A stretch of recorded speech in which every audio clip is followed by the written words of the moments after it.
WWE hits a big home run tonight with Evolution. Man, I did not expect that show to be as good as it was. I didn't think this was going to be a bad show because the women always deliver. They delivered at the first Evolution. But I got to say, I liked this year's Evolution a hell of a lot more than I liked the one in 2018. And the one in 2018 was pretty damn good. So that just goes to show you how amazing the crew and the wrestlers did tonight. My God, right after the show went off the air, Big E went on to, just cut this passionate promo on how proud he was of the women and how it felt like an out-of-body experience watching some of these matches, especially the main event. And I don't think anybody really had Naomi cashing in on their radar, at least in the Rhea Ripley and Io Sky match. People might have been sniffing out a cash-in on Tiffany, or like I've been saying, on Jade Cargill at SummerSlam, assuming Jade Cargill beats Tiffany. To see Naomi come out there in the main event shocked the hell out of me. I was convinced it wasn't going to happen. I'm like, no, it's just extra, until they get to the finish. They're just going to tease it. But as soon as she got out there, she handed the briefcase to the referee and they rang the bell. I'm like, oh shit, it's a cash in one way or the other now. And Naomi went on to win and shock the world and win the World Heavyweight Championship, spoiling the party of Io Sky and Rhea Ripley, who were in the middle of an all-timer. My God, what a main event between those two. And that was a really, really fun match, a really, really fun show. I'm having a hard time finding one single negative on this show. Any negatives that there were done by the WWE. Those dickbags put these women in a horrible situation today. Yesterday, nobody gave a shit about NXT. Saturday night's main event couldn't have gone worse. You had an injury to Seth Rollins, which caused timing issues, which fucked up Goldberg's retirement speech, and you cut him off, and you look like a bunch of assholes. And here, now it is Evolution, less than 24 hours after all of us spent 10 hours yesterday watching wrestling. Wrestling fans had every reason and every right to be burnt out today. But the women were like, yep, not yet. Y'all ain't done yet. And they delivered. And to be able to deliver a show of this quality makes you wonder how good it would have been if it was next week.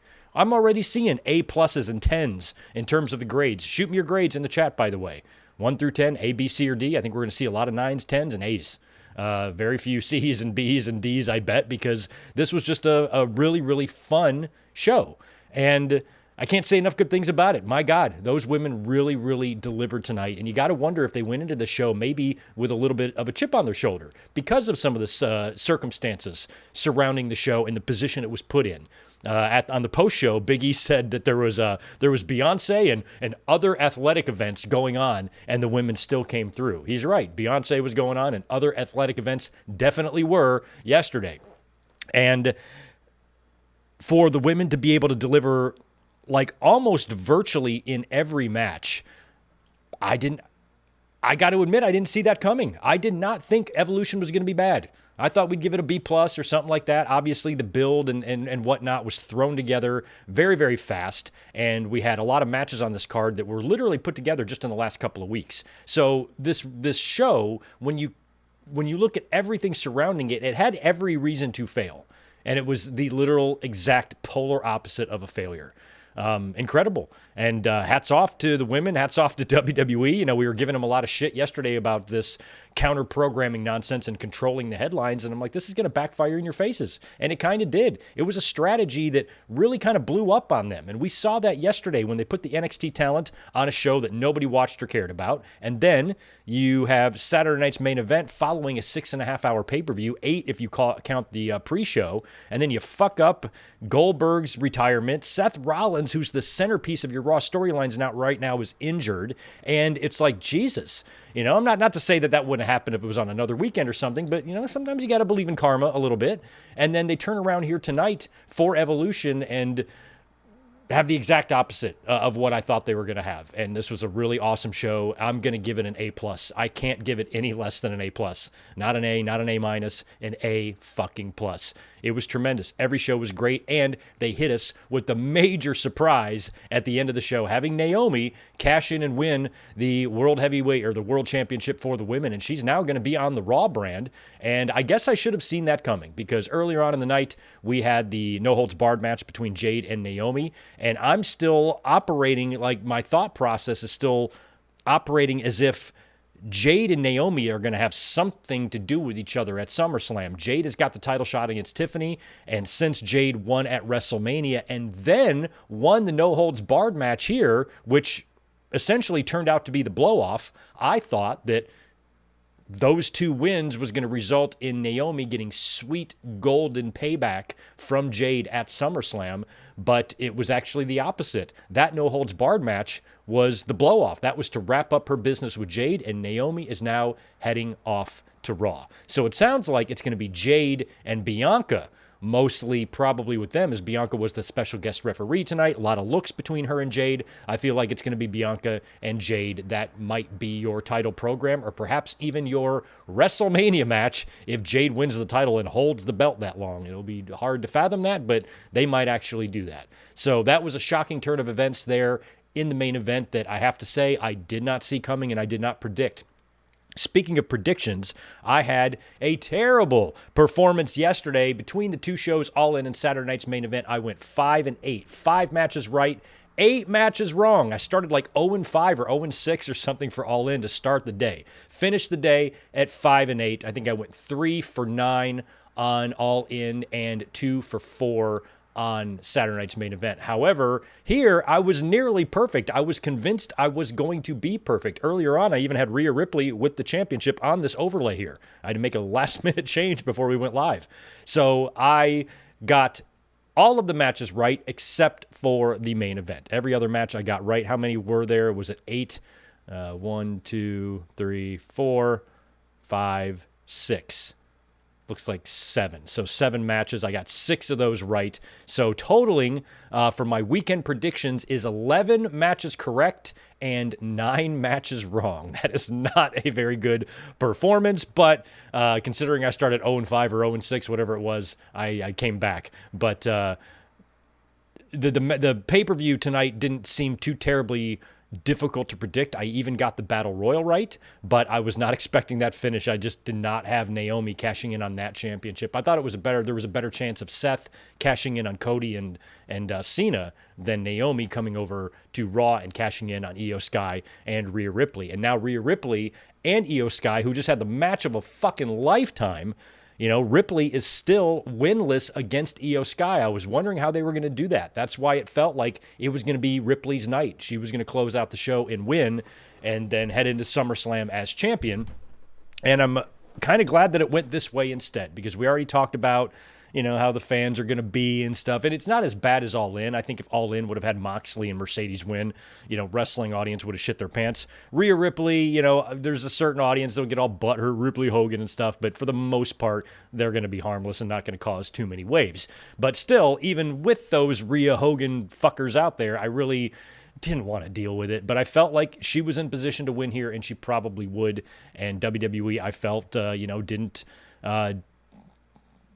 didn't do right by Io, you know, with her title run, you know, since she beat Rhea Ripley and stuff. So if she were just to lose it back to her, you would have wondered what the point was. So having Naomi come out, that throws a whole monkey wrench in everything in all of your storylines. And we have a brand new women's world champion. It was the only championship that did change hands tonight, by the way, just in the main event. And that was the only one I had really predicted. So we had some cool moments. We had some cool matches. And I think every single match delivered in some way on the card. So can't say enough good things about their performance this evening for the women. You know, if Triple H had a sense of humor, he would have booked like 2 or 3 men's tighty-whitey pillow fight matches on this card just for fun and make them like 2 or 3 matches, you know, just out there in their underwear, you know, all oiled up, smacking each other with pillows for 3 minutes and then leave. See how they like it, you know, but I think that might have been a fun, nice touch there.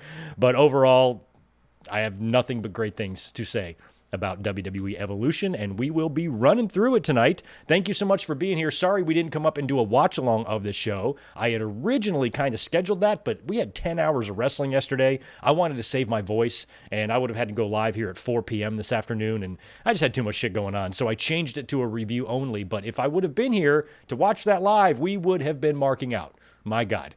What a show. What a great show. We will get into it. We're also going to get into a little bit of wrestling news. We have some news or injury updates, I should say, on Adam Cole and Seth Rollins and On Evolution tonight, they announced a major match tomorrow night on Raw, which will be the main event. It's going to be a gauntlet match, and the winner is going to face Gunther at SummerSlam for the championship. So we'll get into that here in just a second. But before we do, let me just say hi to everybody here in the chat. If you don't mind, could you hit that thumbs up button for me and give this video a like? All super chats will be answered this evening as well, of course, and memberships are also open. Good to see Zane G, Doug Unfunny, Crazy J. We got Melissa, Ajax Johnson. We've got, oh yeah, you got maybe a Bianca heel turn coming. I would like to see that one day. Max Pokebra, Bianca wins the Rumble, has to pick Jade or Naomi. Oh, there you go. Because we could see Jade and Naomi both be champions after SummerSlam. So if they are both champions into January, and then Bianca wins the Rumble, and then she's got to pick, that could be interesting. But man, that's like a 6-month title run for Jade. Are we sure that's what we're doing? But maybe she's ready. We will find out. Rodrigo, good to see you. Thanks for the buck, Ajax. Appreciate that. Michael Kumo, nice to see you. Zach Palget is here as well. Sorry we're not doing a classic watch-along tonight. That's usually what we do on Sundays. Good to see a lot of our names that are normally here for the classics. Like Angie, who's still recovering from her surgery. Hope you're feeling better. Glad you're here. K-Dogs, Kennel, good to see you, man. Totally thought Naomi would hold the briefcase till SummerSlam. Jade beats Tiffany, then the cash-in. That's what I thought, too. That's what I was pitching the whole time, especially after Jade was beating Naomi. You know, then Naomi can get her revenge and all of that. But tonight's no-holds-barred match was essentially the blow-off, and Jade got the better of Naomi throughout the whole damn thing. The whole fucking feud. DJG, good to see you. We also have David Brown in the house. Intimidator is here. Ken Webb, Nick Musser, and we've got Ryan Adams chiming in with $10. Thanks for that, dude. Show was a 10 in my opinion. Proud of the ladies tonight. Commentary was a little weird. Don't know why that was, and it's cool seeing Alexa and Charlotte clearly having a good time with this partnership. Yeah, I know that Michael Cole had referred to Candice LeRae as Candice Michelle a couple of times. I saw multiple comments online about the announcers being weird, but I kind of tuned them out anyway, so I didn't notice as much maybe as everybody else. Good to see Denny Down Bad. Also, Big Glenn is here. Richard Wells. And who else? Michael Johan. And the new one. Right on. Juice Lion is here. Juice, Big Glenn's giving it 1,000 out of 10. That's pretty good. I'm Here is here. Stone Cold 10X, good to see you. Spartan Sprinkles, JT. We should get to the end of these shout-outs here in a minute. There's Mike Witt. Good to see you, man. Appreciate that $10 from you. Hey, Greg and chat. Great show. As an EO fan, I wish her run was longer, but she showed tonight she can hang with anyone. Now I want Rhea versus Steph feud. How long do you see Naomi staying champion? That could be anything. The one bad thing about Naomi winning tonight is it's taking away Stephanie Vaquer versus either Rhea Ripley or Io Sky. Both of those matches, I think I would prefer to see at Clash in Paris over Stephanie versus Naomi. But at the same time, Stephanie Vaquer and Ripley, you might want to save. You might want to save that. That could be a Mania match or something like that, something a little bit bigger than Clash in Paris. So I'm actually kind of glad the way that worked out, because Stephanie versus Rhea Ripley is not a match you want to rush at all. So take your time with that one. But Naomi, I think that she probably will be champ for a few months. I don't think it's going to be like a fast title reign or anything like that. I think she could hold it until the Royal Rumble. It's very possible, or at least, or beyond, perhaps. Let's see, anybody else that I'm missing? Sean Swaby, Mega Teddy, 500, Yachiro, and anybody else chiming in. Good to see you. Welcome to the review. Thank you to everyone who has been here with us all weekend long. We sat here in front of the camera about 10 hours yesterday, or maybe 8. I definitely had over 6 on the all-in card, and then we were here for about 2 last night watching Saturday night's main event. So I think I had 10 hours of total YouTube work with 8 hours of streaming time, and just a little bit of time for a lunch in the middle there. It was just wild and nuts. So it was kind of nice to kick back tonight, just chill out, watch the pay-per-view, and then come up here and talk about it. That way I could make, a little bit clearer notes and remember what happened a little bit better than I was doing last night for the all-in review. But I still had to crack one open just to toast them to the ladies because, my God, what a show. So, WWE Evolution tonight was in Atlanta. They did wind up selling over 8,000 tickets for this, so it was looking bleak there for a while, but pulling an 8K for this is still pretty decent. So, that was good. Going into it, I was a little bit, pessimistic.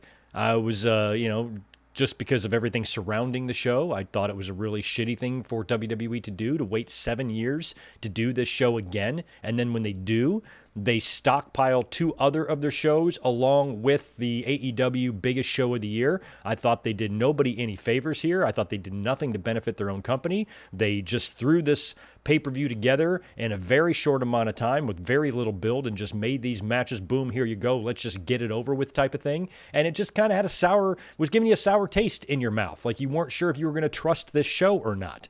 And the women delivered. It was kind of off to a good start right off the bat when they opened up with that great video package. I'm like, that whole video package was better than the entire episode of Saturday Night's Main Event last night. So right off the bat, things were looking pretty good. Of course, as we would expect, they did have a ton of female legends from the company's past, like Tori Wilson was there, Molly Holly, Ivory we saw, Jackie, Jazz, Melina was in the house, so was Medusa, and Leilani Kai, and Vicky Guerrero, who got on the mic and screamed, "Excuse me," a bunch of times. So we even got Vicky Guerrero. But cool to see some of the legends there at ringside. They also showed, Metro Boomin and a couple other rappers or whatnot. So everybody was in the house. Kind of like Saturday Night's Main Event last night. I got to say, I loved Doug Dillinger being a part of that and being the door knocker for Goldberg last night. I thought that was a really nice touch. But here, everybody was in the house, and right off the bat, it felt like it was going to be a good show just based on the video package. And then the Atlanta crowd, to their credit, was pretty damn hot for this. They were hot for everything. We opened up with the Intercontinental Championship match, Becky Lynch defending against Lyra Valkyria and Bayley in a 3-way, and I really enjoyed this one. This kind of set the tone. And one thing I've been saying about all 3 of these women ever since their issue has started is that despite the outrageous predictability, I should say, of their story. Like every single match and segment they've done, you could kind of see where it was all going. It was all leading to a big 3-way somewhere, and we figured that would be at Evolution. But every other match they've had, the Bayley and Lyra matches, the Becky and Lyra matches, the Bayley and Becky matches, everything that they've done has been good, like in the ring. They've been executing there. And so I knew going into this triple threat that it was going to be pretty good. And it was. I was having a hell of a fun time watching all of these pin breakups and stuff. It was really good, and I expected it to be because these women have all proved that they can work well together. So I had Becky Lynch retaining. I wasn't sure how that was going to go down because however it did go down, felt like it might have to leave the door open for Becky Lynch to still drop that title to Bayley maybe down the road. So after they have what was a really, really good match, Bayley goes for, she had multiple rose plant attempts. She goes for another one here, and Becky is able to kind of roll into her with a crucifix. So I think she's going for the rose plant.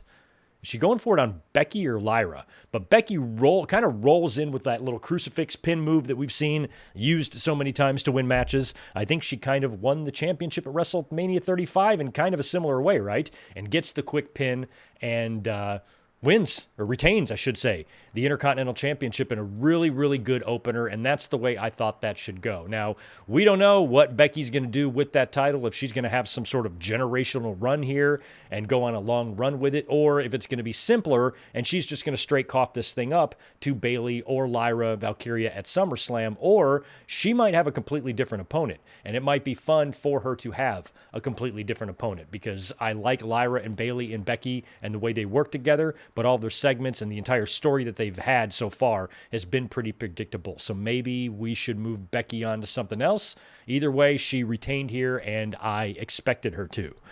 After that, we had the NXT Women's Championship. Jacy Jayne defending against Jordynne Grace. This was a match that got a little weird, especially with the announcers tonight.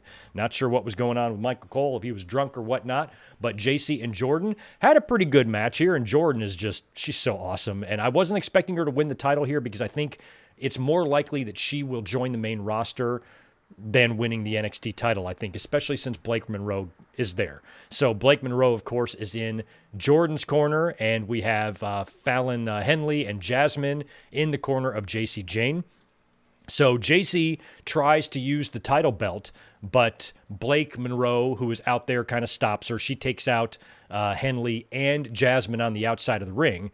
But then, after she does that, she's got the belt in her hand now, and Jordynne goes to hit the ropes, and Blake hits her in the back with the belt, essentially turning on her, turning heel. And Cole and Barrett don't seem like they get what's going on. Barrett's like, I don't know if that was intentional. It was clearly intentional. You could see the camera on Mariah May's face, and she was definitely making the face that you would make right after you turned on your friend. So that was very, very clear, I think, to the audience and everything, but it was kind of funny how Cole and Barrett didn't really know about it. And they should have had Booker sit on a commentary for that. Oh, God, that would have been weird. Or Corey.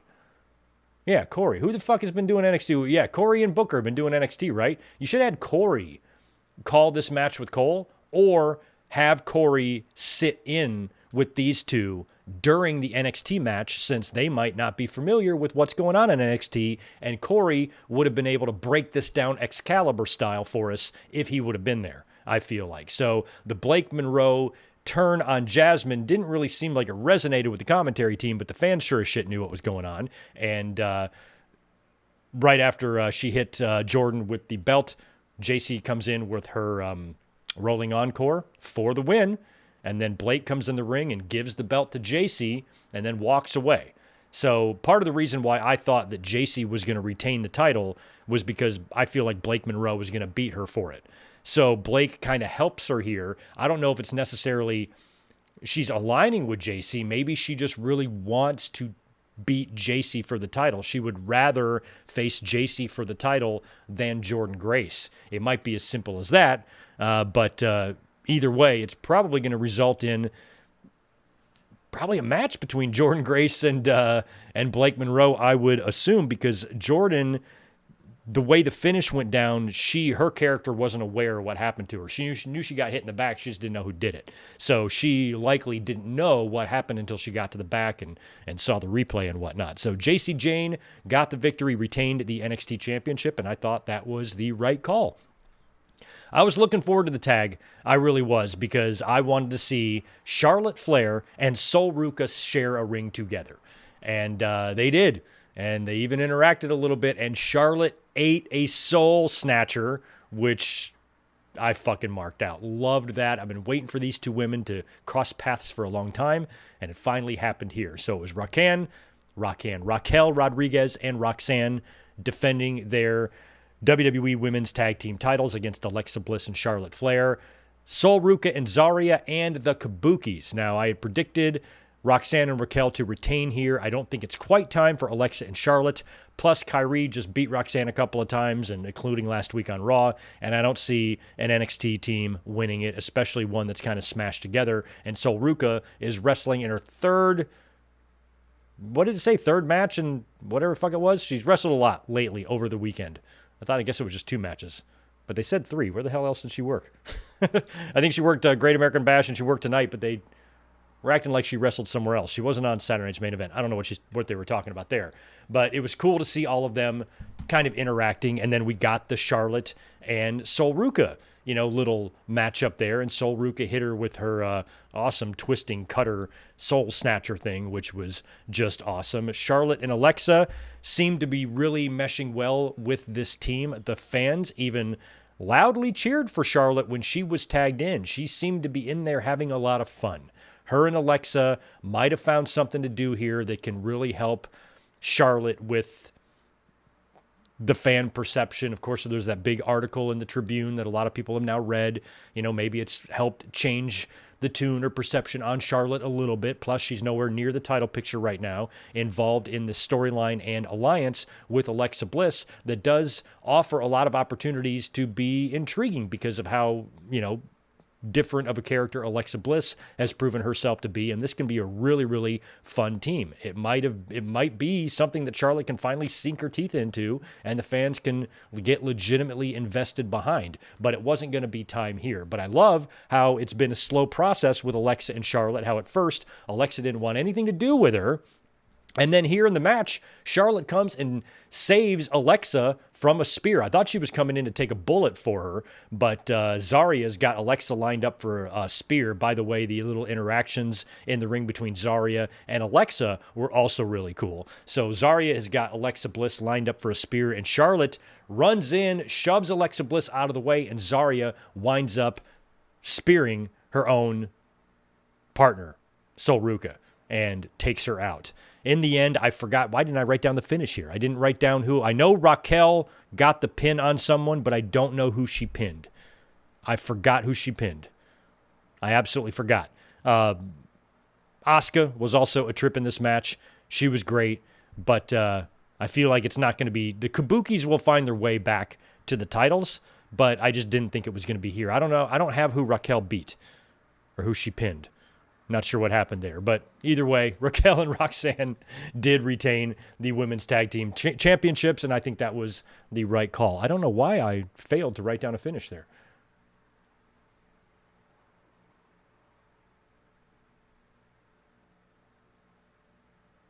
Okay, thank you, Ryan, for that update for the $5 there. Triple H at the presser on Seth. It's inconclusive, but doesn't look good. They are in Birmingham, Alabama tomorrow, so he will get checked out. So he's going to go to Birmingham. That's where Dr. Andrews was. I don't know if Dr. Andrews is still practicing. He's pretty old. So there might be a new Dr. Andrews now, but in Birmingham is the big orthopedic place. And when you go to Birmingham, that's not good. We need to start making plans for what to do with that briefcase. And I meant to talk about the wrestling news before we got into the results here, but now that we're into the results, we're going to keep doing that. We'll circle back and hit the wrestling news here in just a little bit. Sol got pinned. Okay, thank you. Thank you. It was Sol Ruca who did eat the pin there. Oh, SmackDown. That's what I'm thinking. Okay, I'm like, what other show is there? Did she work all in? I'm like, what are they talking about? I forgot about Friday's Night SmackDown. WWE has shows on Fridays. It's called SmackDown, and she was on it. That's right, because there was the whole thing. That's when Charlotte saw her, and she had a little cowboy hat on. That's right. I forgot all about that. So 3 shows or 3 matches in 3 days for Sol Ruca. That's a lot. Let me answer this one from Mike Witt as well. Appreciate the 5. Can we all stop with the AJ Lee return stuff already? She's not coming back. Let's all move on. She obviously has. I don't think that's a guarantee. You mean to tell me, Mike, because she didn't show up tonight, that means she's never coming back? Come on. I think fans have a good reason to want AJ Lee back. She was well remembered. We loved her. Her husband is in the company right now. He mentions her sometimes. I think we'll see her back at some point. Doesn't mean it had to be here at Evolution. Can be anywhere. She come out at SummerSlam. She come out next year at WrestleMania. I would not close the book on AJ Lee at all. I think it would be silly to do that. She's obviously moved on. What are you talking about? Do you know her? Have you talked to her? How do you know she's moved on? She's still involved in wrestling things. Wrestling movies and whatnot. It's not like wrestling has nothing to do with her life anymore. Does not mean she's not coming back. I would never consider that a guarantee.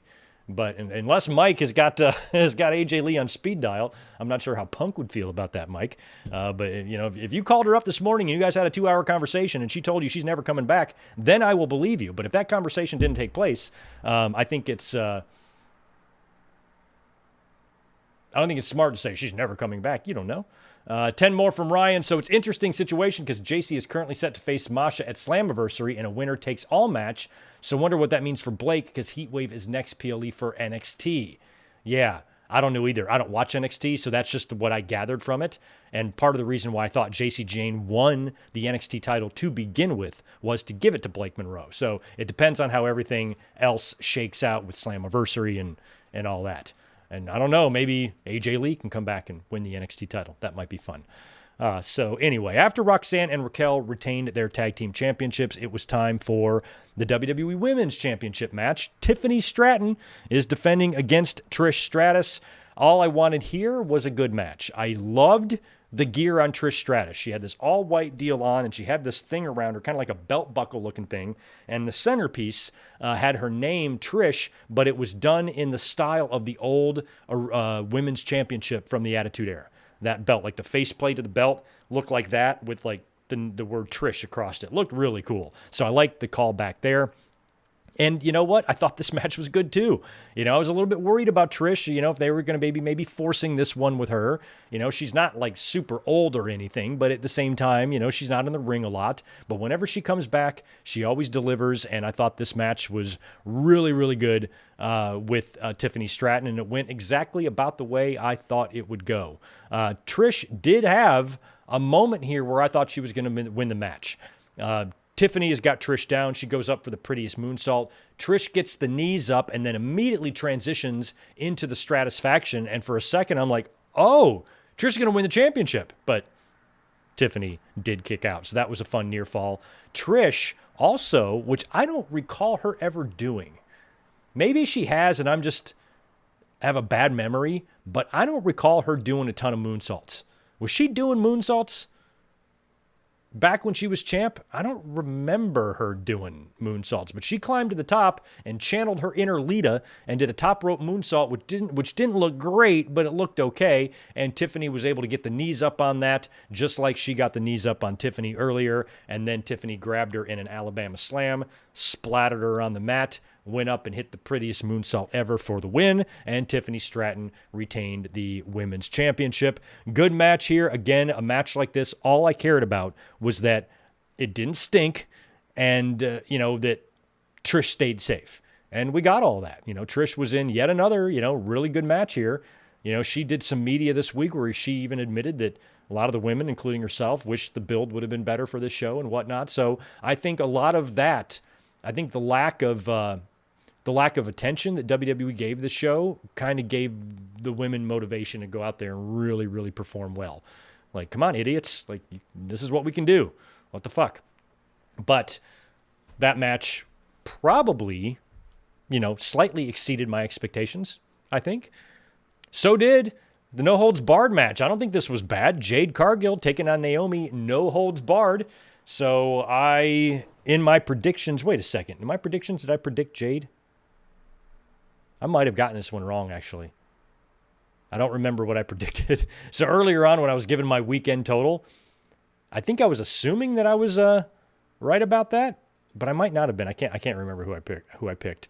But it's Jade Cargill, it's Naomi, it's No Holds Barred. So anything goes here. They're going to be brawling, and it was pretty good. Getting to see Jade try to work like a hardcore-ish match was a little weird. She looked amazing, by the way, in her blue gear, which I really liked. Naomi gets, in addition to chairs and tables and all this shit in the ring, she gets a toolbox out, and you got the big toolbox in there. At one point, it's so silly when they do this. At one point, Jade Cargill even grabbed a camera out of the cameraman's hand, but it was just a stunt cameraman. It was a fake camera.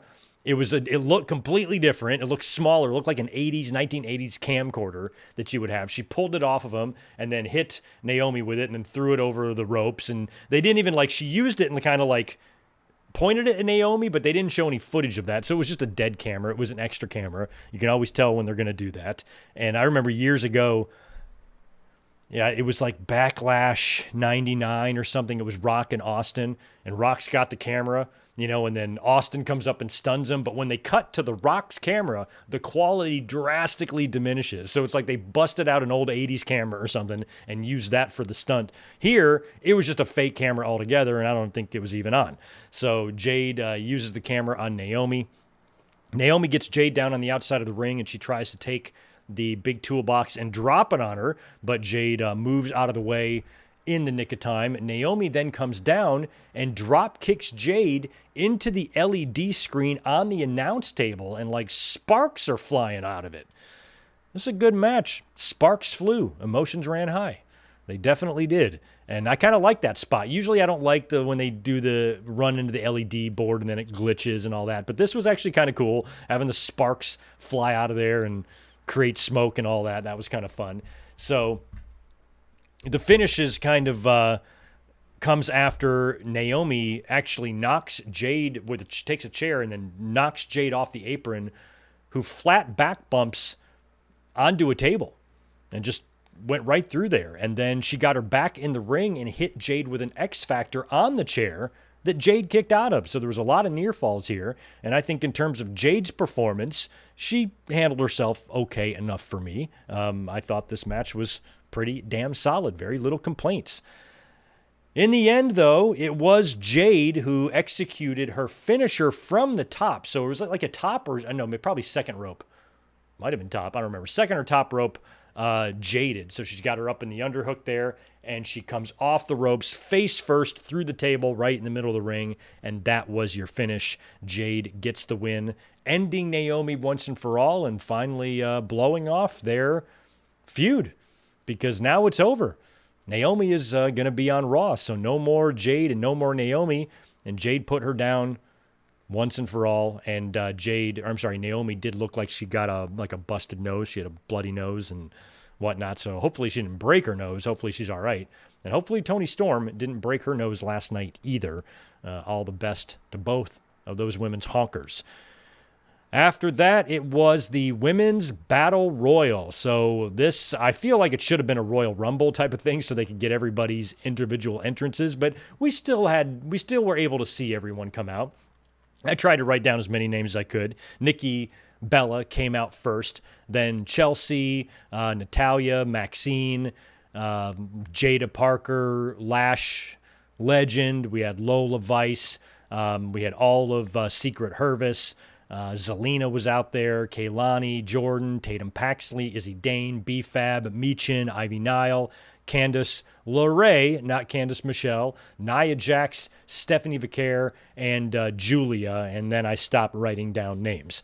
So the Battle Royal wasn't really bad. Like, I kind of thought it was going to be kind of clusterfucky. Some women's Battle Royals in the past have been that way, and sometimes they feel horribly disorganized, but right off the bat, it felt organized. All the women started pairing up with their brand. You had SmackDown in one corner, Raw in another corner, NXT in another corner, and that, I thought, was a really good way to start that match. And so, the match happens, starts going right off the bat. We got Nia Jax eliminating Tatum, Paxley, and Izzy right away. 5 seconds into the match, they're outside of the ring. It was cool to see Kaylani Jordan pull a Kofi, although you guys can help me with this. I never saw how Kaylani Jordan got on that table to begin with.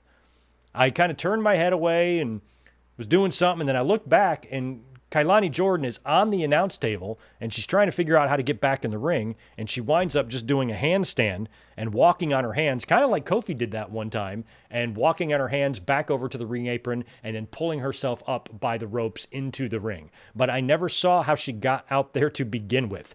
How would she have gotten on the announce table? Like, did she get knocked over the top rope onto the apron and then she jumped? Like, it just feels weird how she would have gotten over there. Did she jump from the ring steps? I don't even know how that happened. So I have no idea how she found. It's how sometimes you just find a cat, up on a roof of a house. You're like, what the fuck are you doing up there? So I don't know what she was doing. Okay.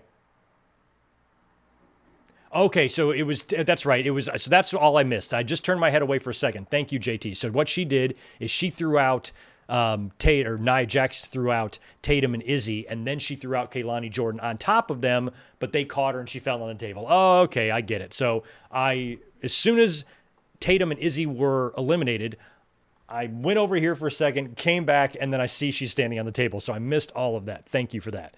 So I did enjoy Kaylani Jordan pulling the Kofi, and maybe that's a tradition that they can continue. Kofi was doing that for years in the men's division. Maybe he can pass that baton to Kaylani, and in future women's Royal Rumbles, she can bust out these spots because she's definitely good at it.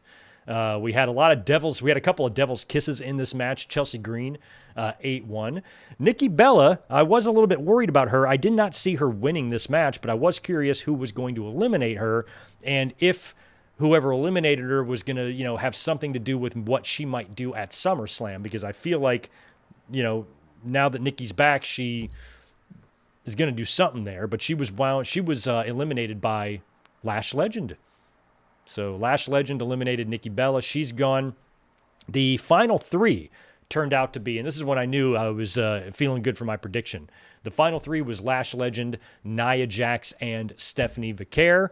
Nia Jax gets knocked out of the ring. She's eliminated. That leaves Lash Legend and Stephanie Vaquer. I like Lash and everything, but they're not going to bring her up and have her challenge at Clash in Paris. That's just weird. Stephanie's already on the main roster. She's who I picked to win the Battle Royal. She, to me, would make the most sense, and she did. She eliminates Lash they both kind of topple over the top rope, and then they're on the ring apron.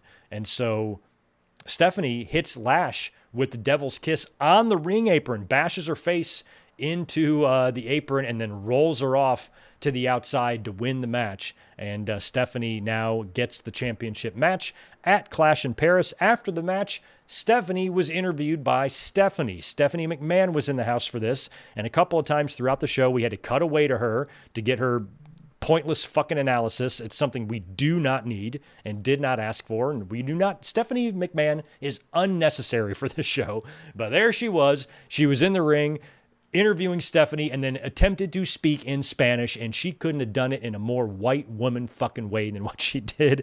It always tickles me when white people try to do that. So anyway, she interviews Stephanie, asks her a question, Spanish, and then Stephanie, cuts a nice little promo, talks about how English isn't her second language and had a lot of nice things to say. Crowd really appreciated it. Everybody just adores her, like the Io Sky is the same way. If there's a language barrier, they are two of the most equipped wrestlers, I think, to handle that, because the crowd does not give a shit.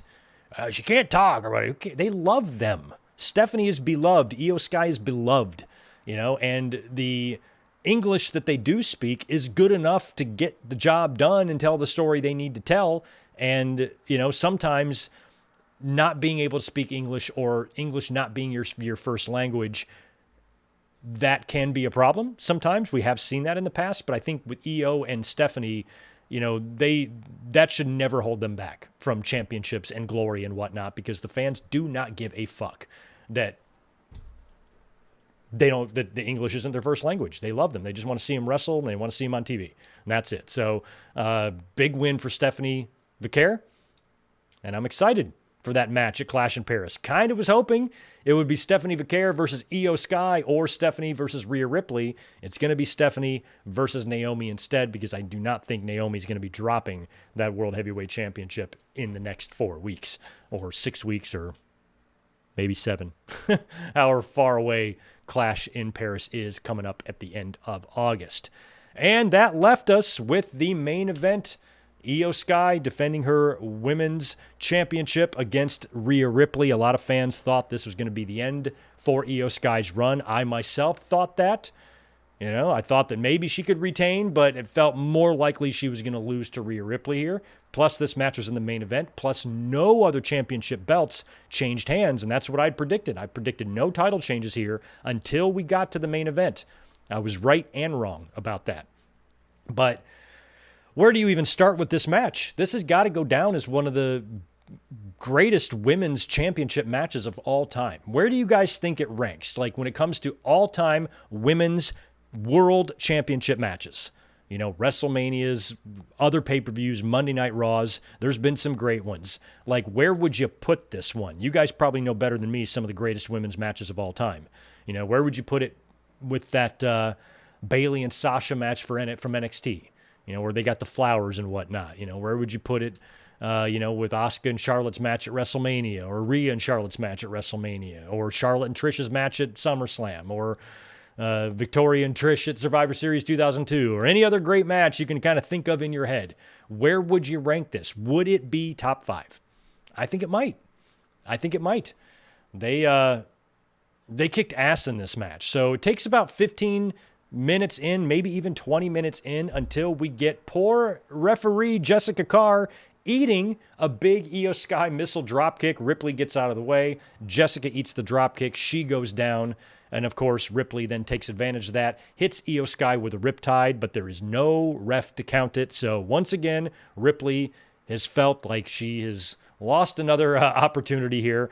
And since the referee is down, the two ladies decide to brawl into the crowd. So they brawl into the crowd. They wind up back near the back in the big old production crates. And Io starts climbing to the top of the production crates. I was thinking she was going to moonsault off of them, but instead she just did a giant high cross-body dive off of the top of the production crates, which looked to be a solid 12 feet in the air, and landed right on top of Rhea Ripley. That was tremendous. They fight their way back into the ringside area. And this was, I just looked it up here, this is a 26-minute match. So a lot went on here. I know I'm not talking about every spot, but I was also getting ready for the stream here. So I was trying to take it all in. But when they got back to the ring, Jessica Carr now was, starting to stir and come back. And that's when Io gets Ripley back in the ring. And I actually thought, I got fooled a couple of times here tonight. I don't think I got fooled in the IC match, but I came really close in the Tiffany and Trish match. And then here, I was kind of convinced because Ripley didn't get the pin earlier when Jessica was down, that Io, now after that big dive onto Ripley in the crowd, she brings her back in the ring and hits the over the moonsault for a very close near fall. When she hit the moonsault on Rhea Ripley, I actually thought that was going to be the finish. And I'm like, nice. They're going to have Io Sky retain. I got no complaints about that. I'm fine with that. I would have been fine if Ripley won, but I'm also fine if Io Sky retains. So that near fall was like, whew, Rhea, and once she kicked out of that, in my head, that was my confirmation that Ripley was winning. Once she kicked out of that over the moonsault, I'm like, this ref bump and these near falls and these false finishes, that's all just to lead us here to the ending. They're probably trying to book this match in such a way that when Ripley wins, you're not going to hear part of the crowd boo her or anything like that. So I feel like that's all they're setting up here. And plus the fans by this point, they are fully on board this ride. I mean, we are getting This Is Awesome chants. We are getting This Is Wrestling chants. We just had, 6 matches already earlier on the show. This has been a pretty long show, going nearly 4 hours, and they are as jacked as they were in the very beginning. Plus, some of these fans might have been at Saturday night's main event, maybe Great American Bash, and some of them maybe have also watched All In on pay-per-view. And for fans, not only in the arena, but at home, to maintain energy for this, you got to give all the credit to the women, because we didn't fall asleep. They kept our attention. For everybody who was burnt out, wrestled out, this match brought you right back. This match gave me the feeling that I got last night when I'm watching Swerve and Ospreay wrestle circles around the Bucks, when I'm watching Moxley get choked out, when I'm watching Cope and Christian reunite, sort of, when I'm watching Mercedes get beat by Tony Storm, all this great wrestling we saw last night. This match, was just a reminder of how great it can be to be a wrestling fan sometimes, and to not be a tribal one, to be so worried about, your side when you're missing out, because we had great wrestling on both, or all the shows really. Great American Bash wasn't a bad show. It was just in a bad spot. Last night's Saturday night main event was kind of a fucking joke. But, in terms of today's Evolution, it really, really, really held up. And I think the ultimate cherry on top is what Io Sky and Ripley did in the main event. They really showed you what the word main event is meant for in this match. And after Rhea Ripley kicked out of that over the moonsault, they both go to the top rope, and Io Sky hits a top rope Spanish fly from the top. And as soon as they hit the mat, you can see Io, she's just out of it. They are just completely destroyed. And then Naomi's music hits. And I couldn't believe it. I'm like, I didn't even think of that. I did not even have that on my radar. We never talked about it in the predictions. We never talked about it as a possibility. It was not even something I was remotely thinking about. And here comes Naomi. And of course, I'm still not buying it.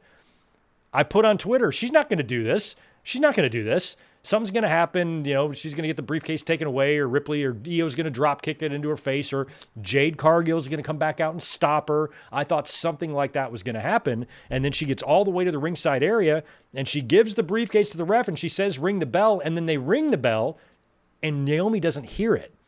She's like, ring the bell. And I'm like, girl, they already did. So they ring the bell a second time. And then she gets in the ring and she hits the split-legged moonsault to Io Sky and wins the World Heavyweight, or the World Championship. I keep wanting to call it the World Heavyweight Championship. She wins the Women's World Championship in a shocker, successfully cashing in the Money in the Bank briefcase and making the match a triple threat. By the way, I should have mentioned that. Match was ongoing. She made it a triple threat, which means there are no rules. She disposes of Ripley. She hits the split legger there on Io Sky and wins the championship. And I think this is a much easier pill to swallow for Io losing her title, losing this way, than just losing clean to Rhea Ripley in the main event. You know what I mean? Even though Ripley winning here would have been fine because of the match they just had. I would have given everything a pass because of how great the match was. But still, I think Naomi coming out and cashing in, I'm glad they did it. And I was misreading what was going on earlier. I thought Jade beating Naomi again just meant that Naomi is gonna get revenge on Jade probably at SummerSlam when Jade wins the title for 5 seconds and then Naomi comes out to take it away from her. That's what I was actually hoping was going to happen, and that's why I thought Jade was beating her in their singles matches, but really it was a no-holds-barred match. Anything goes. That right there was your blow-off. So Naomi is now on Raw, and she's your women's champion. What a turn of events. Did not see that coming at all. I didn't even see anybody else calling this out. People that send me their own predictions or ideas and pitches you guys have in the chat, things you say to me on Twitter. Nobody said anything about this, including myself. And sometimes I'm at least, I'm really disappointed that I didn't at least mention this. And at least in the predictions, and I didn't at least say, I suppose Naomi could cash in on Ripley and Io, but she's not going to do that. At least if I would have mentioned it, but I didn't even say it. Just did not even think it was a possibility. So I like the way all that all went down. And when you think about a wrestling weekend, I took, the weekend off of work just so I could be available to watch all of this stuff. I'm really glad we got good shows and not bad ones. Of course, All In was an all-timer. Saturday night's main event I was very indifferent on the show. I still haven't even watched Goldberg's speech, by the way. But then here tonight was tremendous. Did not expect the show to go this well. Triple H needs to thank his lucky stars because he's extremely lucky here because this show was set up to fail. They set this show up to fail and they managed to hit a grand slam fucking home run. It's all the women. They get every bit of credit. 1 trillion% of the credit goes to the women. Certainly not Triple H, certainly not WWE for scheduling the show on this particular weekend. It all goes to them. They were set up to fail, and they did the opposite. So what now? 7 more years until we do another Evolution? If this show does not convince WWE to make this an annual event, then I don't know what to tell you. That would just tell me that they really don't want to do it. They're only doing it because they feel the pressure. And a lot of people said the way they set this show up, it was set up to be in a position to fail. So if it would have, that would give WWE an excuse to not do it again. They don't have that excuse now. They are going to have to do Evolution in 2026. If they don't, they're going to hear about it. They're going to hear about it from the fans. Now, if tonight's show sucked or whatever, they're probably still going to hear about it from the fans, but at least you could say, well, why would we want another Evolution? The last one sucked. This is the opposite. This is the opposite. This is a show that should be enough to convince you that this needs to be annually, every year. And I think the women made a big case for that to happen. And anything other than getting an Evolution once a year is going to be a disappointment. Fans are not going to be happy. WWE needs to put this on the calendar permanently. The women just proved to you that it's worth it. And maybe next year, don't put it on the same weekend of 4 other wrestling shows, you fucking dick bags. Give it its own stage, its own day, its own weekend. Let it breathe on its own, build it properly, and then see what you do. Imagine how good this show would have been if WWE gave a fuck. Man, good stuff tonight from the women. Proud to be a wrestling fan. Proud of all them girls. They kicked ass tonight. They really did. They really did. Fantastic show. Fantastic show. All right, let's circle back. I never talked about that wrestling news that I promised. We got 2 injury updates on Adam Cole and Seth Rollins. Not good for either. Although the Adam Cole story is, I don't know, maybe slightly relieving, even though I hate to say that. It is kind of. Are my lights off? There we go. But here's what Fightful Select had to say about Adam Cole today. Sources confirmed to Fightful Select that Cole is dealing with concussion issues. We're told he wasn't feeling very good in the wee hours of Saturday, and a decision was made to sideline him. We're told the scene was very emotional. AEW All In. It's believed he sustained the injury this week. So it's not even the same concussion stuff he was already dealing with. This is like a new one, and that's unfortunate. I was kind of hoping it was just stemming from the same kind of issues he's already had. And so when I read that story today, I was like, oh, I feel bad about saying I'm relieved. But during Adam Cole's speech at All In, he mentioned health problems. I've been going through some health problems. And I said in the watch along and the review last night, I said, I hope that's concussion related, because as someone who back in January just went into the doctor for a routine checkup and then I find out I've got a blood cancer, I know what it's like to have health problems and health scares, and so when he said that, I'm like, ugh, I really hope that's nothing serious, or more serious anyway than what he's already dealing with. So as crazy as it sounds, a concussion is somewhat relieving sounding to me. But again, concussion issues are very, very serious, and they are issues that can retire you. And we don't know anything else other than this point, other than the issue that he's dealing with is concussion related. So, he brought up retirement. He didn't really want to say it, but he at least said the word. And he said he's not even in the right headspace right now to even think about retirement, but didn't rule that out as a possibility. And he's going to be gone for a while. So all the best to Adam Cole. It's been, and this is the case with anybody that goes through this, especially well and well-liked and beloved people. But Adam Cole, more than anyone, is one of the best human beings pro wrestling has ever produced. So the love and support that he's gotten, over the past day or so from all the fans, and especially all of his peers in AEW and WWE, everybody reaching out, saying something nice about him, even Britt Baker, is good to see that, because, you all got to support each other. And you hate to see somebody be that sad, go through that much emotion, and he wasn't able to kind of control himself, in the ring there. And it's heartbreaking to see that. So all the best to Adam Cole. It may be a very, very long time, if not ever, until we see him in the ring again. We also have an update on Seth Rollins' injury suffered last night on Saturday night's main event. I was watching that. I was trying to shovel some food in my face between All In and the end of Saturday night's main event before we started our review. And I'm watching this, and I see Rollins take that initial bump, and I'm hoping that it's a work. He kind of sold it like it was a work, but the way LA Knight got up and hit him with that quick BFT and didn't even seem too terribly happy about it, left the ring with a disappointed look on his face that screamed audible. That looked like they called to go home early there, and they definitely did, because that ended with 40 minutes left in the show before Goldberg's match with Gunther. So they definitely ended early there, and it kind of fucked up their timing a little bit. And we've all been wondering what's going on with Seth Rollins, if there's a possibility that it's a work. And I said last night on a review, it's just like they're not going to fuck up the timing of their own show for this to be a work. That's legit. They're not going to do a match finish like that on NBC on national television. They're just not.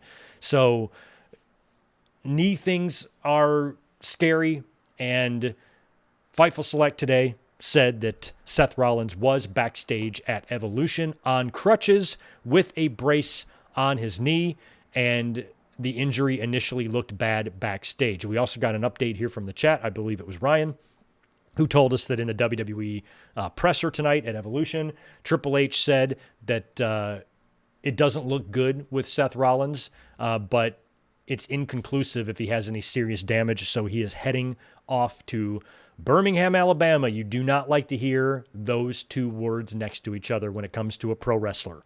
When you hear Birmingham, Alabama next to a wrestler's name, you know you ain't going to see them for a long while. So Seth is going to go down there to probably get his MRI, and that will show whatever it shows. He's probably going to have surgery, and there's not going to be a briefcase anymore. And now, or I shouldn't say that, but the briefcase is now going to be probably transferred to someone else. And I don't want to look way ahead here. I don't want to jump the gun, but I've been around the business long enough to know that when you go to Birmingham, shit ain't good. You don't go to, well, I guess, you have gone to Birmingham and get scoped. I guess Brett went and got scoped, back in 97. I think even Seth rehabbed a little bit. That second time he tweaked his knee, right? Before WrestleMania 33, he rehabbed that out. He avoided surgery. So I suppose there's a chance, but it just doesn't feel good to me. Like this is going to be any sort of good news whatsoever as it relates to Seth Rollins, especially when he's already on crutches and a brace already. Even if he doesn't need surgery, he's going to be sidelined for a while with that briefcase, and that's just going to fuck everything up. So we'll see how they manage that. I'm sure tomorrow we will get some news on Seth Rollins, and they might save that news for Raw. If Rollins goes to Birmingham, I have no idea where Raw is tomorrow. Is Raw in Atlanta too? I have no idea. I have no idea where Raw is tomorrow. So if Seth gets the bad news, maybe he's able to fly into Raw and give a little farewell speech type of thing. It's going to be weird to do that as a heel wearing, fancy shoes and a blouse, but he might have to do that. And that just sucks. I really like Seth Rollins. I was excited to see where this went. And yet another injury that has derailed major plans in WWE. So we will have to see, how they manage that. We will talk about Raw in a minute. But Seth's injury last night on Saturday night's main event, that caused timing issues. But it's what frustrates you about WWE, They were given more time.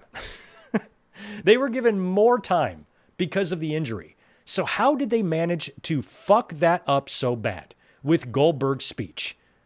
All that, how did they manage to have that match last all the way until 5 minutes before the top of the hour? Then they go to commercial, which is 3.5 minutes, or no, I think it was 3 minutes top of the hour. Then they go for a 3-minute commercial break. They come back and Goldberg gets 30 seconds to speak and they cut him off and the show goes off the air. You had extra time. So why didn't you just have the match end 15 minutes before the top of the hour, and then Goldberg can bring everybody in the ring and have his 10-minute speech, which is what I think it was. I'm still yet to watch it. But finally, WWE did put it up on YouTube. And I saw Sean Ross Sapp today. He was saying, hey, it was, the timing issues wasn't really WWE's fault. No, they did not see the Seth Rollins injury coming, of course. None of that is their fault. But how they couldn't have managed to make better use of that, and I can't stress this enough, extra time. They had extra time. So, I understand that there's probably timing with commercials, and they definitely had a hard out. They had to be done at this specific time. Well, if they knew they had the hard out, and they just got gifted 12 to 15 minutes of extra time by a Seth Rollins injury, how were you not able to not show that Goldberg speech at the end of the show? I guess they didn't want to close with that. Maybe that was never the plan. Maybe the plan was always just to close with Gunther beating Goldberg, the show going off the air, and then they throw the speech up on YouTube after, which is what they wound up doing. So maybe that was the plan all along, but it came across like doing Goldberg dirty. Maybe they didn't, but to me, that's the way it came off. Luckily for me, I'm not a big Goldberg fan. If they would have done this shit to Bryan Danielson, I'd lose my fucking mind. But it's Goldberg. I don't care if he has a retirement speech or not. I really don't care. I didn't really need to see him in the ring here. He should have retired 7 fucking years ago after WrestleMania 33. And here, or 8 years ago after WrestleMania. Wait, where are we now? No, 7 years ago. No, 8 years ago. 2017 is when that match happened at WrestleMania 33 against Brock Lesnar. And here we are 8 years later, and this crusty fuck is back out there again. I don't care that his speech got fucked up. I just think it was shitty to do to him. I don't understand how they couldn't have retimed everything. Even though it's on the fly, I know you got to go, but contingency plans, you have to have plan Bs, in your back pocket in case you do have an injury or something like that. And the fact that they had to time everything with all those silly ass commercial breaks, and they still didn't have enough time to give Goldberg just 5 minutes to fucking talk. You don't need to give him a 15-minute speech. Give him 5 minutes. How come you couldn't have just ended everything 5 minutes early and let him do a speech? What would have been so hard about that? So it felt like everything was blowing up in WWE's face last night. It felt like karma. NXT was at center stage for Great American Bash. We've had more people, attending one of our live streams than were in attendance for that show before. Then, and the talent worked hard. The crew worked hard because they're all good wrestlers, but nobody gave a fuck. It's going head to head with AEW's biggest show. And then you have All In that crushes it. And Tony Khan says, okay, I'll see your counter programming. I'm going to run a 6.5 hour fucking show that's going to go right into your Saturday night's main event. And then they have Saturday night's main event. It's already kind of like lackluster. You start out with Jelly Roll and Logan Paul while Hangman Page and Moxley are making their entrances. Then you have a completely flat match between Solo Sikoa and Jimmy Uso. Then Seth blows out his knee. Then you fuck up the Goldberg-Gunther match by looking like chumps, cutting Goldberg off at the end of his speech. Excellent strategy there, WWE. It looks like it really worked out for you yesterday. I believe in karma. Of course, Seth's injury, you never want to celebrate that at all. I'm hoping that we get the best news ever for Seth Rollins tomorrow. I hope he's not injured, or I should say he's injured. I hope he doesn't need surgery. If they can get him back in 2 months, you can keep the briefcase on him. But if he's going under the knife, bye-bye briefcase. And who does it go to? One of the other cronies in his faction?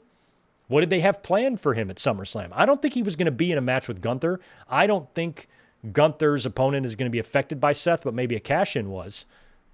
He might have also had something to do with Cena and Cody. But with Seth now probably going to have to forfeit the briefcase, you have to wonder how they're going to do that, what they're going to do there. And tonight on Evolution, they announced a big match for tomorrow night. It's going to be the main event of Raw tomorrow night, gauntlet match. The winner will face Gunther for the title at SummerSlam. It's CM Punk versus Jey Uso versus LA Knight versus Penta versus Braun Breaker. That's your gauntlet match. Right off the bat, looking at that, you only have two options. CM Punk or Braun Breaker. It is not going to be Jay. It's not going to be... I take that back. It could be LA Knight. I mean, he did get the victory over Rollins last night, which incidentally was not the original finish. Rollins was going to beat LA Knight. So there's another prediction I would have gotten right. But they called an audible for Rollins to lose. We see that sometimes. Sometimes when you get injured in matches, it goes the other way. It just seems to be a tradition that they do. And Seth was actually supposed to win. So I feel like Rollins, whatever he was going to do at SummerSlam might have had to do with Roman, because they've been calling him out a little bit on TV. So I feel like storyline-wise, a lot of things need to be retooled now. And if Seth Rollins is going to be out of the ring for surgery, and that's going to completely derail all of their creative plans, I'm curious what they do. How do they manage Paul Heyman's group? Does Braun Breaker step up to the front of the line? Does Braun Breaker cut some crazy bow wow barking promo tomorrow, how he's pissed off at his leader for getting injured and how he's fragile? Didn't Seth call Punk fragile? I shouldn't say that. But, he could call his leader fragile and maybe have an issue with it and then demand to, be the leader of the group. And, I know the whole point of this faction, he said it out of his own mouth last week, was to be the face of the company. All you got to do is just move him up the schedule a little bit, and instead of Rollins getting getting it first, they might just go right into Braun Breaker. And I was also thinking we might get a Braun Breaker and Roman Reigns match. I don't know if that's going to happen now with Rollins hurt. It might still, but Breaker could very well win the gauntlet. And I'm curious, here's my question. And of course, at this point, it's still hypothetical. But if Rollins has to cough up the briefcase, is he allowed to give it to someone, or does there got to be a match for it? You know, is the briefcase, because we haven't come across this yet. I think Kennedy was the only time we came across this, and he didn't even, well, he was injured. He wasn't too injured to work the match anyway. I forgot why Edge beat him. I thought it was because he got injured, so they just took the briefcase off of him, but his injury was good enough to where he could work a match. Seth might not be able to, so they're going to have to strip him of the briefcase, and I don't think in the 20-year history of the Money in the Bank briefcase that somebody has been stripped of it yet. Has anyone been stripped of it? Closest thing we got was Seth's wife putting the belt in Asuka's briefcase so she didn't even have to cash it in, right, when she became pregnant. So maybe Rollins has some sort of a Asuka and Becky moment with Braun Breaker. I'm going to go be a dad, and gives him the briefcase, and then hobbles off. Is that legal? Is that allowed? Will Scrap Daddy allow that to happen? What if Pierce comes out and says, nah, that's not how it works? I don't know. Or is the briefcase just gone? Who says there has to be a briefcase holder? If the briefcase holder, the Money in the Bank briefcase holder cannot compete, you do have a year. So if Rollins' prognosis has him coming back before June next year, he can essentially keep the briefcase. That might be kind of fun because we haven't seen that happen yet. Hypothetically, what if Rollins is injured, he needs knee surgery, and he's going to be out for 9 months? That's the prognosis. Imagine when he returns. He returns with the briefcase. Maybe WWE tries to, maybe they don't talk about it. Maybe it's like they try to get the fans just to not think about it. Well, no, that's going to be hard. Fans are going to be asking about the briefcase. Like you could have the camera cuts to the announcers and, they're very somber. Seth Rollins, unfortunately, suffered an injury and he's going to be on the shelf now for several months. We wish the visionary all the best upon his return, and they never mention the briefcase again. As far as they're concerned, no Seth, no briefcase. There's just not going to be a Money in the Bank winner. It's not like a championship that somebody has to hold it. No. Seth won the Money in the Bank, but he's injured. So he just stays at home with Money in the Bank, with the Money in the Bank briefcase. And then next year he comes back, showing up on TV, his return with the briefcase, cashing in on Cody Rhodes or CM Punk or Roman Reigns or something like that. Could be great. So, I understand that they might want the briefcase to still be a factor on TV, especially since they just lost Naomi's tonight. But I wouldn't be terribly against having Seth keep it. Since he just won it, you have a year. It's not like Seth has had the briefcase for 7 or 8 months, and now that the timetable's not going to work. But let's say it's some sort of ligament in his knee, and he's got to get surgery. And a lot of times that can be like 9 months to a year in a lot of times. So if he's got like a 9-month prognosis, have him keep the briefcase. His character should want to. I don't want to give up the briefcase. I have a year. I have a year to cash it in. Maybe they'll make up some rule where you can't be a briefcase holder if you're on the injured list. You're not allowed to be the briefcase holder. Maybe they'll pull some bullshit out of their ass like that, but I just have him keep it. That way you come back, you got a storyline waiting right there for him when he gets there. So what would you guys do with the briefcase? Would you move it over to Braun Breaker? They're already doing a gauntlet match to see who faces Gunther at SummerSlam. So you can't do a match for the briefcase because there's enough guys already involved in that. So the briefcase is going to have to be either held onto by Seth or bequeathed to one of his cronies, and I would assume that would be Braun Breaker, assuming Braun Breaker does not win the gauntlet match tomorrow. We will see. All right, let's see what you guys have to say with these super chats here. Mike Witt, appreciate the 2. What did they do with my girl Io now? Probably a lot, because she got screwed over just as bad as Rhea Ripley did, and I think she's going to be all right, Mike. I think Ripley and Io, it might be a triple threat. Naomi might have to defend against both of them, or maybe, I Adam Pearce makes, well, no, he doesn't want to do that. You don't want to do one more Io and Rhea match right now, like on TV with the winner faces Naomi at SummerSlam. You can't do that. They just had the fucking barn burner tonight. So I'd let that one breathe before you do another one. But I don't think that, I think tonight showed, you got to understand, Mike, Io Sky main evented a pay-per-view tonight. So she's fine. Belt or not, she is fine. She was in the main event tonight, and she delivered, in one of the greatest main event matches I think we've ever seen. I kind of lost my master list here, so let me just go over here and make sure I've got all these super chats because I had to refresh. There we go. Now we're back. Find my spot. Got that one. Got that. Okay, there's 5. I missed the other 10 from you, Mike. Hello. Just my opinion, Greg. Don't get me wrong. I loved AJ back in the day. Would love to see her back sometime. Just seems like we're always getting our hopes up.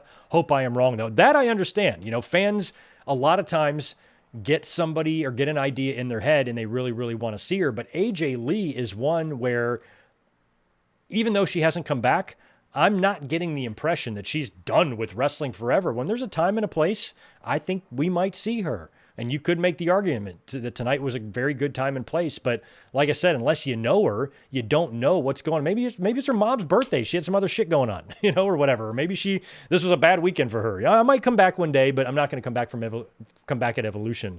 I feel like we're going to, if we never see AJ Lee again in any sort of a pro wrestling environment, WWE or AEW, because I thought she might come into AEW too, and she never did. I would be very surprised. At least for CM Punk's retirement speech, she better be there by his side or something like that. We've got to see her again. And Evolution would have been a perfect spot.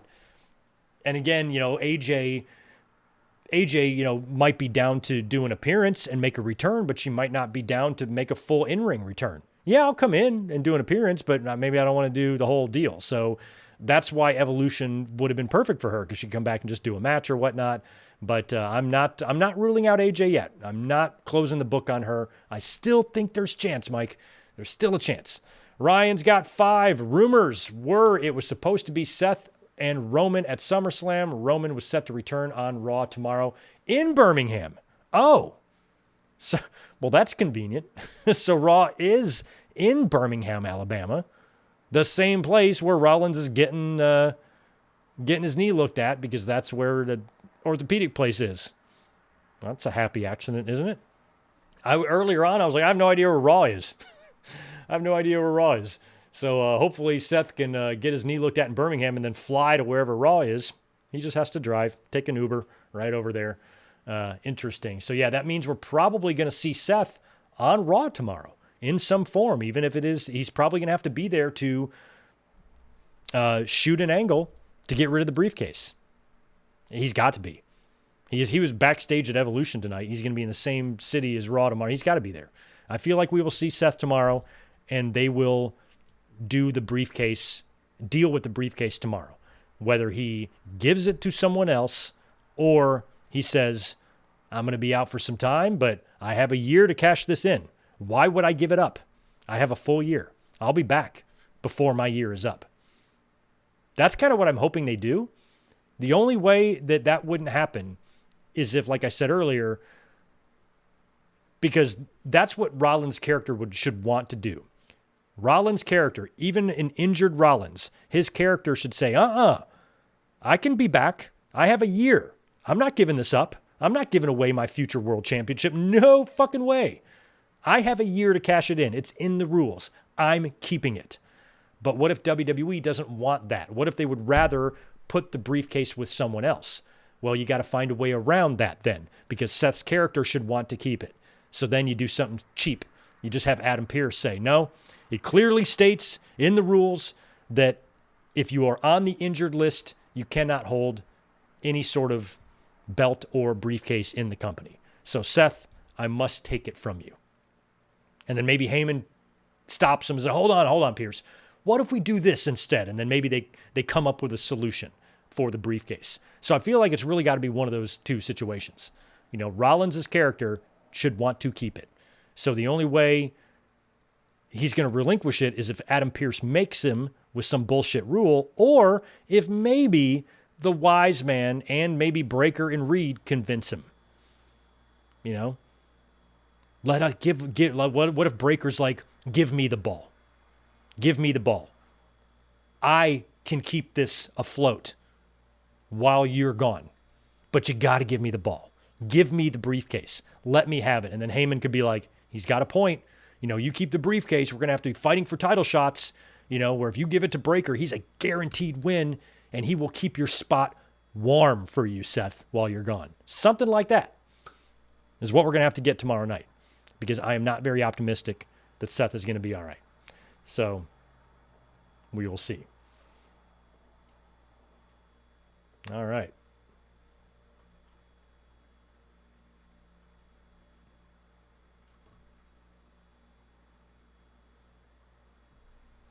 Now, I'm sure Bronson Reed will want it too. Bronson and Braun Breaker might both want it. That might be interesting to see how they work that out. And again, we don't even know if Seth is going to be allowed to give the briefcase to someone. So he may not. But I think they're going to figure out all that on Raw, hopefully in the private plane tonight, Triple H and with his writers, and say, how do we fix this? How do we fix it to where it doesn't fucking suck? Because SummerSlam is coming up. This is an injury that took place 3 weeks before SummerSlam. Either way, Rollins is out of SummerSlam. I can't see how he's going to work that at this point. So they're going to have to really, really rework a lot of stuff. So that's got to be slightly stressful. What's up, Juliet? Yeah, Naomi is the new women's world champ. Nobody saw that coming. I don't know if you got a chance to see the show. Max Pokey, bro. Yeah, WWE really did Goldberg dirty, but hey, at least it's Goldberg. Did you see what Bret Hart said? He was quoted saying he would have cut him off earlier or something like that. Too funny. Paige is another one, you know? Paige is another one that I think could come back to WWE. Paige is what, like 32? She's still super young. She's still hot as all fuck. And I know she can work. We've seen her work.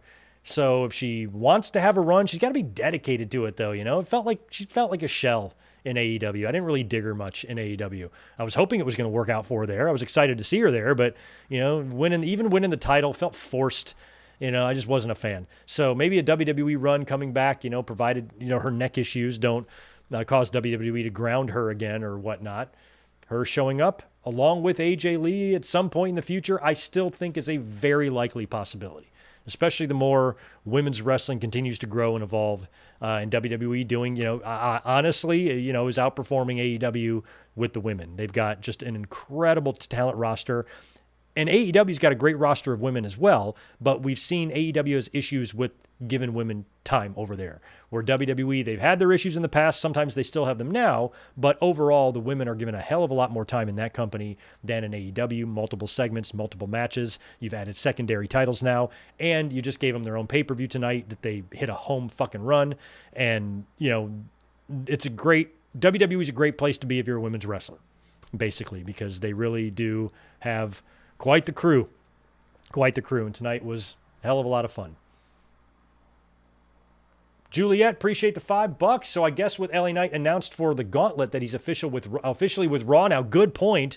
We've been talking about getting LA Knight to Raw for a while now, and he's been kind of showing up there, here and there, getting involved with Rollins and crew, and now he's just in that gauntlet match. So I guess he's just on Raw now. We don't really need an explanation. I don't personally need one, but when you have two general managers, you should try to do something to explain this just to satisfy the audience that need that. You know, so if you've got Pearson, you know, and Aldis there, why don't you just shoot a quick 30 fucking second spot with the two of them, working something out to get LA Knight over to Raw?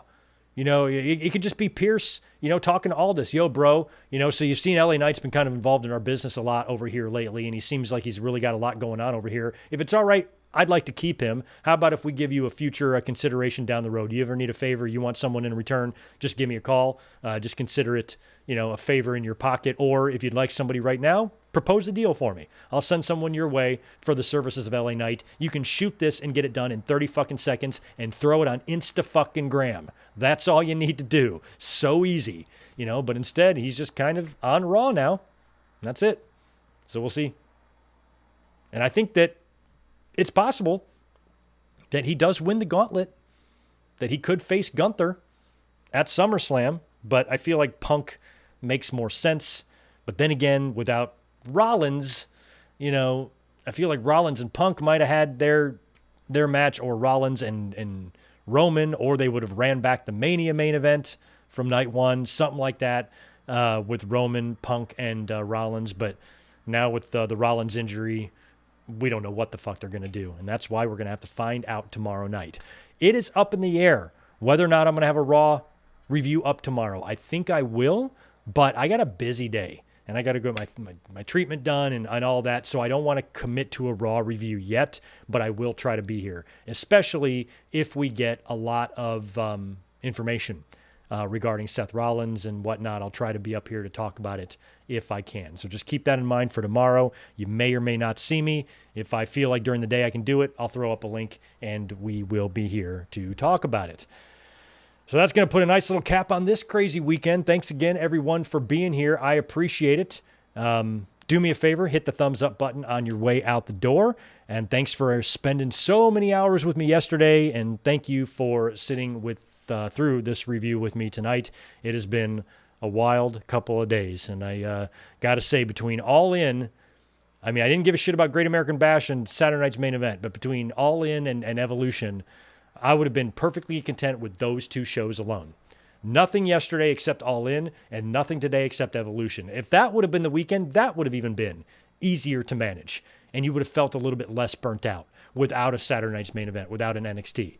If they just put Evolution on Sunday after All In, I wouldn't have considered it even counter-programming. I'm like, that's fine. Should be a fun weekend. AEW one day, WWE the next. No problem. But the way they had to gob everything up like that, just fucking idiots, man. But it was still a really fun weekend, and Evolution was tremendous tonight. So thank you to everyone who's been hanging out. You guys are the best. Have a good rest of your Sunday night and what's left of your weekend. And I should be seeing you sometime tomorrow after Monday Night Raw. Y'all take care. Peace.